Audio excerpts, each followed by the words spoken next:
Hey there, friend, and welcome aboard! Stu Black here, HomeStudioBasics.com, and today we will be doing something a little bit different. A commenter / subscriber on YouTube on my Sony MDR V6 video thought it would be interesting if I compared the Status Audio CB-1 to the V6, and the CB-1 had been on my radar for a few months, and I've been meaning to get to it, but his comment kind of prompted me to go ahead and purchase one, so I did, and I got one used off of eBay. But the cool thing is it actually came in a brand new looking box that was shrink wrapped, so I thought that was pretty cool. It looks new, but it says used very good, so I thought that was awesome. Today we will do the unbox, and then I'll be back at a later date to finish up with the review. Without further ado, let's get started. Alrighty, here we are. And I almost don't even want to open this. As you can see, I opened it, I started to, and then I said, I got home, I saw that it was nicely shrink wrapped even though it was used, and I said, wow, this is a perfect opportunity for an unbox. So, I mean, I think unboxes are kind of a little bit cliche and played out, but this was an opportunity where I thought, hey, why not? So, here we go. It's like Christmas morning. Oh. It just feels like luxury, but the box is a little bit, not dinged up, but there's like some markings on it.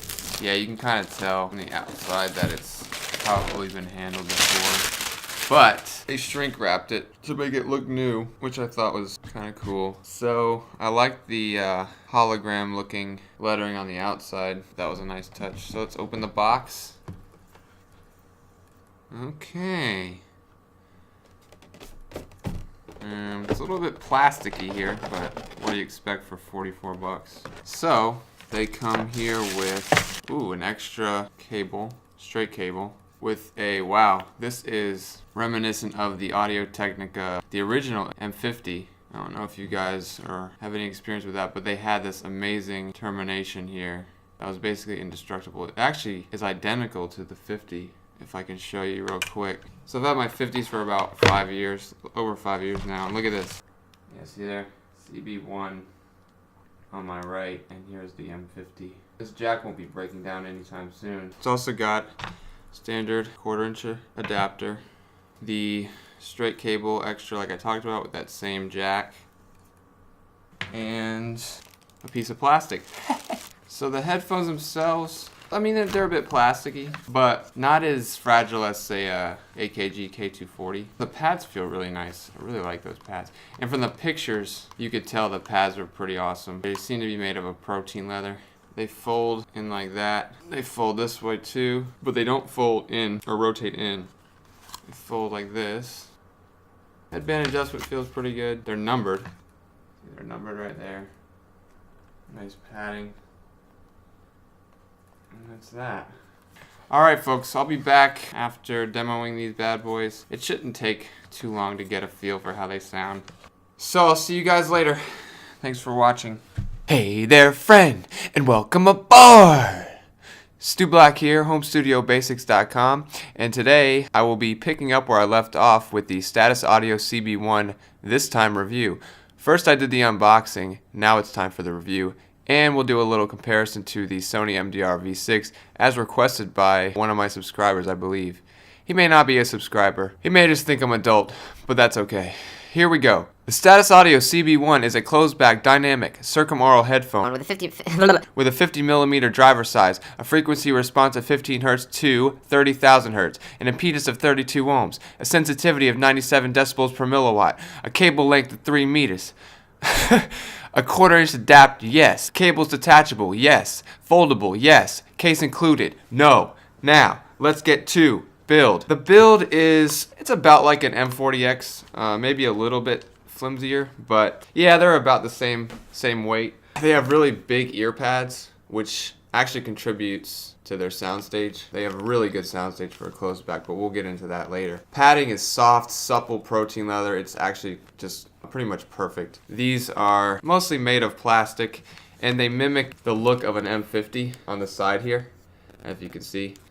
But they're not as durable as an M50. They rotate this way, all the way up. They rotate like that. They don't come in They can fold, yeah, like that. So mostly like an M50 and an M50 or an M40X. They also go like this. They're a little bit harder to adjust, but they move and contort in many of the same ways. So build is, it's good, but there's a lot of plastic. So how about comfort? Comfort is fantastic. In fact, this headphone would be perfect if not for a couple of minor things as far as the sound signature goes. But comfort-wise, I can wear these indefinitely. The clamp force is perfect. They don't squeeze too tight. They don't hurt your ears or anything. There's plenty of room for your ears to get inside without them kind of, like the V6 kind of acts like a cross between a Super Oral, which is an on-ear, and a Circumaural, so they kind of rest on your ears but also a little bit around your ears, and they tend to fatigue you after a while. These guys do not at all. That's one of their main draws is comfort, in fact. So comfort A+. Going back to build real quick, so they do come with the detachable cable, but the detachable cable is extremely hard to get out. The V6 does not have one, but you know, the CB-1 does, and it's almost impossible to get this thing out, and that's one of my main gripes. You turn it and then pull out. I feel really uncomfortable doing that because I'm having to pull from like here, and I mentioned this in my review. Instead of pulling from here, it's almost impossible if you try to pull it like you're supposed to. That's a concern. But other than that, comfort is fantastic. Build is, it gets a few points docked. How about sound? I'm going to jump right into this by comparing them with the V6. In a nutshell, the CB-1 provides more detail and a better soundstage, but sacrifices cleanliness. And what that means is basically the sound has a certain type of grain to it. It's a bit rough around the edges, a little bit raspier sounding, and more artificial. I came to this conclusion after about 2 or 3 weeks of going back and forth. Whereas the V6 is cleaner and more sterile with a more neutral bass, but it's a bit more condensed. So the sound is kind of, you know, tighter. It's more of an in-your-head type of sound. The V6 has better timbre and it's more neutral. Both of these headphones I really can enjoy. So it becomes hard to decide between the two. The V6 seems less stuffy. The bass is more balanced, less bloaty. The V6 is cleaner, more sterile, like I said, better for reference. The soundstage on the CB-1 is so good that I'm almost inclined to choose it for mixing over the V6. In fact, the CB-1 would be a perfect headphone if not for the artificialness, and I don't even know if that's a word, and the raspier, kind of sibilant quality.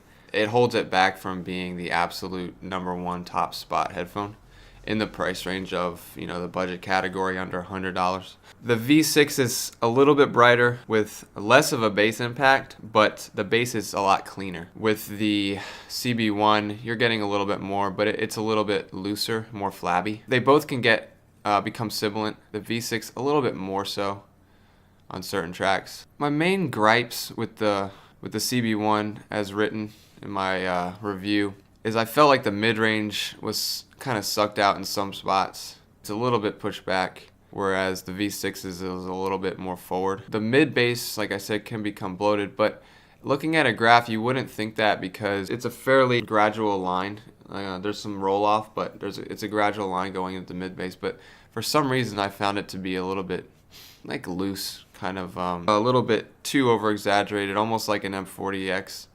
Of course, the treble on the CB-1 can be a little bit metallic at times. But other than that, this is a great budget option. What I really loved about the CB-1 was its open soundstage. I mean, this is a closed back headphone. That's one of the main differences between the V6 and the CB-1 is the CB-1 it just kind of opens everything up, whereas the V6 is more condensed. And also CB-1, the instrument separation feels and sounds a little bit better. I felt like there were more details that I could hear with the CB-1. In a sense, there's more of those sprinkles of detail that you can kind of hear in the background and to the left and to the right, whereas the V6 is more boxed in, definitely. Build-wise, they're both mostly plastic, but the V6 has a little bit more metal for the headband adjustments. They're radically different as far as aesthetic and ergonomically, but they weigh about the same. I do feel like the V6s would probably last longer, so if that's any indication. They both fold like this. The V6 does not come with a detachable cable while the CB-1 does, but the CB-1s is so hard to get out, it may as well not even be detachable. So build, I would take the V6 over the CB-1. Comfort, definitely CB-1. This comparison becomes a bit difficult in deciding which one to go with because they're both closed back. They're both in that under 100 category. I really don't know. That's a toughie. I'm at a loss for words here. Let me know what you guys think down in the comments below. Don't forget to like, comment, subscribe to my growing channel, and I'll talk with you all soon.